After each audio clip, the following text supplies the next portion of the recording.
Hi, it's Sam and I'm back with another video for Lawn Fawn. Today I'm making a card using the Shadowbox card dies, the Little Woodland Library stamp set and dies, and the Little Woodland Library add-on stamps and dies. Of course, I'm starting my card like I start 99% of all my cards by coloring. I'm using Zig Clean Color Real Brush markers, and I always start by spritzing a little bit of water on my craft mat and using my water brush, which is empty. I swirl it around in the water and get it damp and let it sit while I color some of the images. I'm going to show all the colors, but I forget until a little bit. But I'm coloring all the pages the same colors. I'm using mustard seed and natural beige. And I'm using the same colors for the worm, the cute little bookworms, except for I'm also adding some dark brown just to give them a little bit of dimension. Next, I'm coloring the green tufts of grass to add a little bit of color. I always start when I color by starting with my darkest color, then pulling it out with the medium color, and then using the lightest color to pull it all out together. And sometimes if it's a big image, I'll leave some white space and use my slightly damp water brush to pull the color out as well. The tufts of grass were too small to do that. Here I'm just showing you the mustard seed, the colors I used. I used Peacock Blue, Platinum Brown, and Warm Gray 2 for the mole as well. And Yellow Green, May Green, and Green for the grass that I already colored.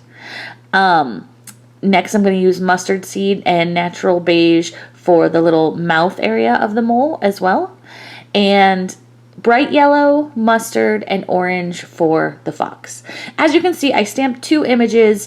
They didn't come out as crisp and vibrant as the other images, so I just stamped them again, and I'm not going to color them.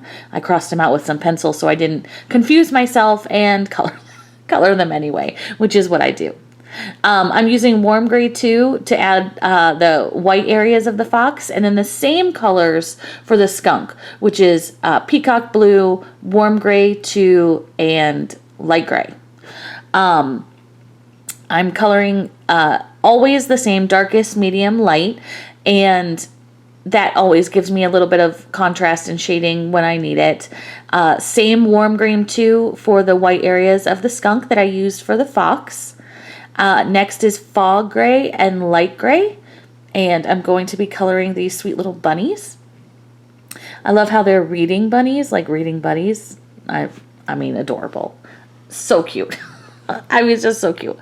And I think, is this when I start coloring the books?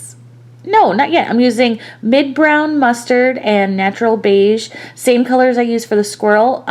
Same colors I use for the bookworms for the squirrel. And I always color when I'm using my markers in a circular motion. That gets rid of any kind of brush streaks. So that's what I'm doing when I color all my images. Next, just a splash of light blue on the glasses. And now I'm going to be coloring the books. I am using rainbow colors. Shocking. I know. I should have warned you. Mid-brown, carmine red, and scarlet red for the red book. Orange and bright yellow for the second book.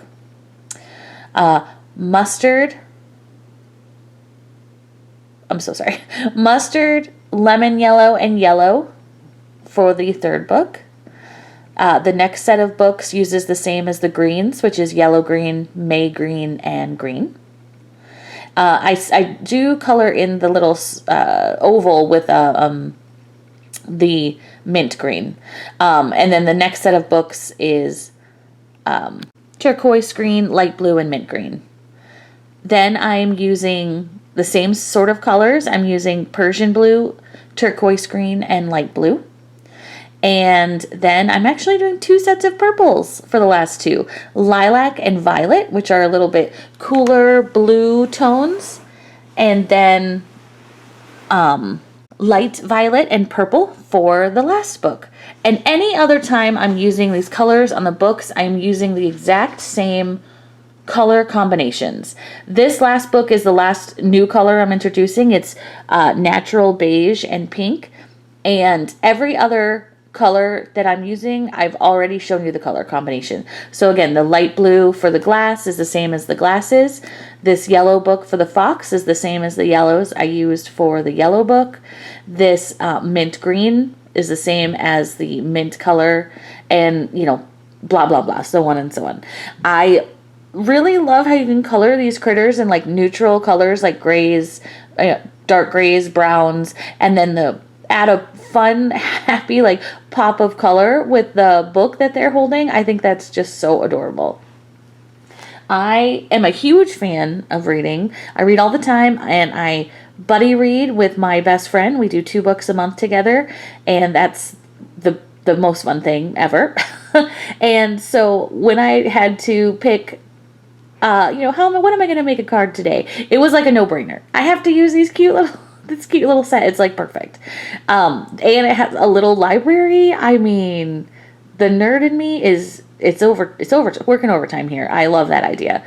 I'm coloring the little library in the same browns that I colored basically the squirrel in, different ratios. I'm using mustard, natural beige, and dark brown.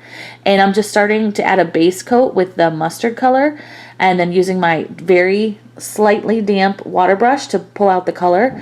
Then the dark brown at the top of the little roof, mustard to pull it out. Same at the base.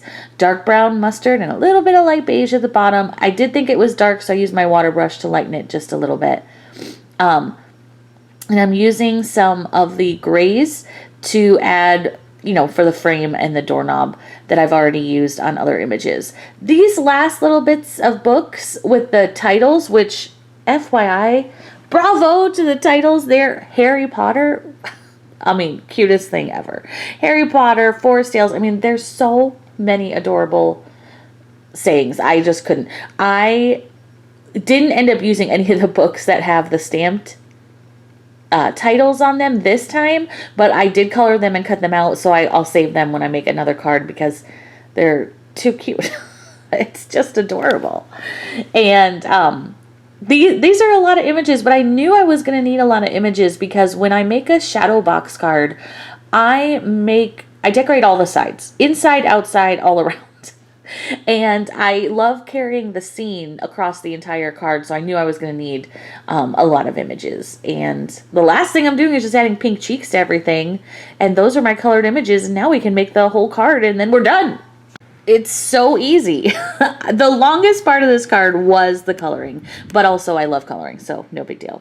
Okay, so I'm just showing you, I die cut 2 times from Mermaid cardstock, the large Shadowbox, and then I'm using the largest rectangle and die cutting out from one of the edges to make, so you can see through the Shadowbox. I'm also die cutting out the hillsides in white cardstock. Now I'm going to do some ink blending because I have to. And I'm just using Twisted, Citron, Mowed, Lawn, and a little tiny smattering of pine needles for, to mimic like a grass area on the bottoms of my card. I am ink blending on the inside and outside. Since you can see inside the Shadowbox, I wanted just a hint of color inside too. I don't do as much detail, I don't pay as much attention, but just so you can look in and see, oh yeah, there's grass, it's a sky, it matches, that kind of thing.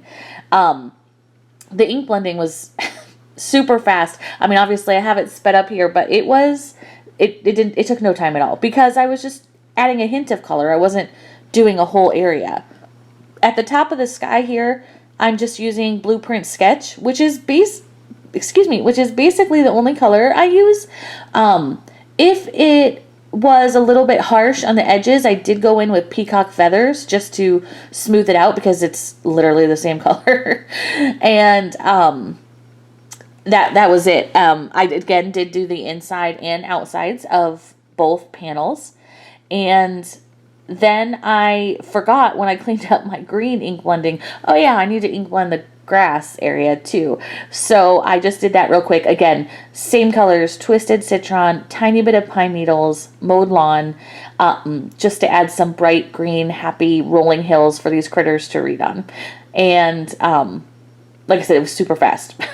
I did speed it up, but it was super fast. Next, I decided, because I can't help myself, and I apologize, to splatter on my card. I'm using Blueprint Sketch and Peacock feathers and some water and an old paintbrush. And I'm just splattering I'm getting my paintbrush wet, then I'm picking up some color and splattering just along the sky in both colors, just on the outside. And then once I'm happy with that, I'm also splattering some white acrylic ink on top, because again, I have a problem. Hello, my name is Sam and I have a problem, and it's splattering distress inks. My bad. I just liked the little bit of detail it added. It's so fun. And once I splattered everything, I just set it aside to dry and decided while it was drying was the perfect time to heat emboss the sentiment, which is, "You are literally the best." And I laughed the whole time I made it. I couldn't decide if I wanted it on black or vellum, so I did both. And then once I put the card together, I decided that I wanted to use black, but I didn't know at the time. Next, I'm showing you, I'm just using 1/4-inch tape to tape my Shadowbox together. I'm using my bone folder to fold along all the perforated edges. Easy peasy, everything is done with the die. I'm just folding along the lines. Next, I'm going to add some tape to all the tabs on the Shadowbox, and I'm lining it up so that the bottom of the Shadowbox is flush, and you can see when you close it, it's perfectly lined up. Next, I am going to add some tape to the tabs of the hills. I do struggle getting the release paper off, but I mean, I won in the end. It just took it was a battle. It was a battle. I'm lining up the bottoms of the hillside with the bottom of the Shadowbox card, making sure it's all flush at the bottom. Easy peasy.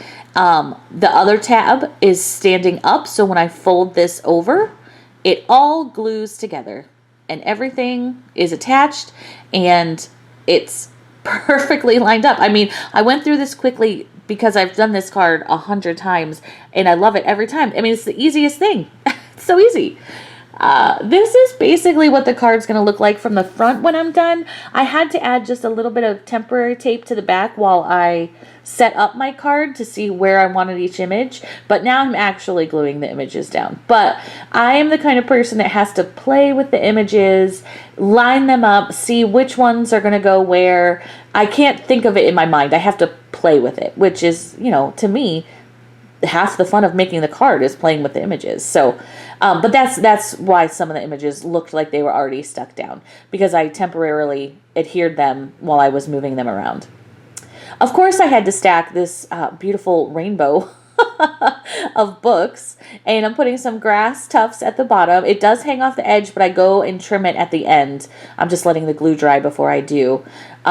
This mole is my favorite image by far. I mean, I love them all. The fox laying down, but that mole just with his little nose peeking up, and I thought it would be perfect to put on the back of the card where you write your sentiment. And so it's adorable. The squirrel and the little bookworm are having a little book party. And then lastly, I just put that pink book on top to finish off the rainbow. Oh yeah, and I did have more tufts of grass, so I thought, why not behind this little book that's open? And that's the card. I love everything. I love the dimension. I love each little tiny scene of the little bookworms and the critters reading. I did decide while I was showing this here that I wanted to add, there's a little sentiment in the little Woodland Library add-on stamp set that says flip.